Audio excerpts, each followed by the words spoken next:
আসসালামু আলাইকুম রহমতুল্লাহ। লেয়ার মুরগির ভ্যাকসিন অত্যন্ত খুবই গুরুত্বপূর্ণ। আমি আজকে লেয়ার মুরগির ভ্যাকসিন কতদিনের মাথা শুরু থেকে শেষ পর্যন্ত বলবো। তো ভিডিওটি খুবই মনোযোগ সহকারে ধৈর্য সহকারে দেখবেন। যারা চ্যানেলটি এখনও সাবস্ক্রাইব করে নাই দয়া করে চ্যানেলটি সাবস্ক্রাইব করে পাশে থাকা বেল আইকনে ক্লিক করে দিবেন নিত্য নতুন আপডেট পাওয়ার জন্য। তো আমি শুরু করছি। এখন আমি মুখে বলবো যে শুরু থেকে ডিম পাড়া আগ পর্যন্ত বা ডিম পাড়া পরবর্তী সময় পর্যন্ত যে সকল ভ্যাকসিনগুলো করা হয় সেই ভ্যাকসিনের নাম বলছি। 5 দিন বয়সে রানীক্ষেতের ভ্যাকসিন করবেন। 5 দিন বয়সে রানীক্ষেতের ভ্যাকসিন করবেন। 10 থেকে 11 দিনে ঠোঁট ছেঁকা, 10 থেকে 11 দিনে ঠোঁট ছেঁকা। 14 দিন বয়সে গাম্বুরুর ভ্যাকসিন করবেন। 14 দিন বয়সে গাম্বুরুর ভ্যাকসিন করবেন। 17 দিন বয়সে মারেক্স ভ্যাকসিন করবেন। 17 দিন বয়সে মারেক্স ভ্যাকসিন করবেন। 21 দিন বয়সে রানীক্ষেতের ভ্যাকসিন ব্যবহার করবেন পানির সাথে মিশিয়ে। 21 দিন বয়সে রানীক্ষেতের ভ্যাকসিন ব্যবহার করবেন পানির সাথে মিশিয়ে। 26 দিন বয়সে গাম্বুরু ভ্যাকসিন করবেন।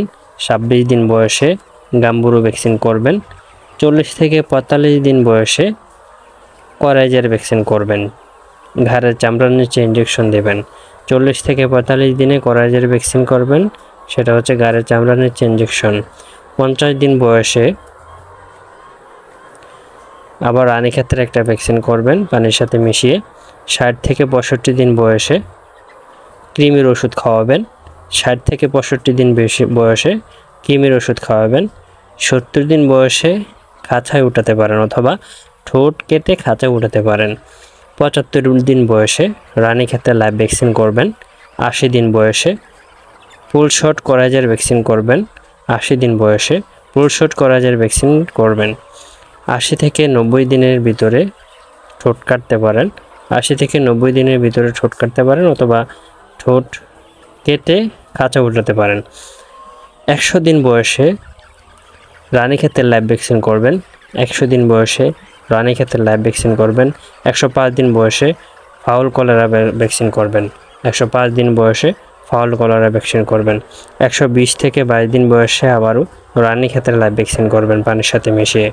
115 থেকে অথবা 120 দিনের ভিতরে আপনার আইডি, আইবি, ইডিএস ভ্যাকসিনটা করে নেবেন, যেটা ডিম আসার আগে করা হয়। তারপর 140 থেকে 45 দিনের বয়সে ব্লাড টেস্ট পরীক্ষার ক্ষেত্রে রানীক্ষেতের ভ্যাকসিনগুলো আপনারা দিবেন। আর অবশ্যই ডাক্তারের পরামর্শ অনুযায়ী ভ্যাকসিনগুলো দেওয়ার চেষ্টা করবেন। সকলে ভালো থাকুন, সুস্থ থাকুন, চ্যানেলটি সাবস্ক্রাইব করে রাখবেন। আসসালামু আলাইকুম রহমতুল্লাহ।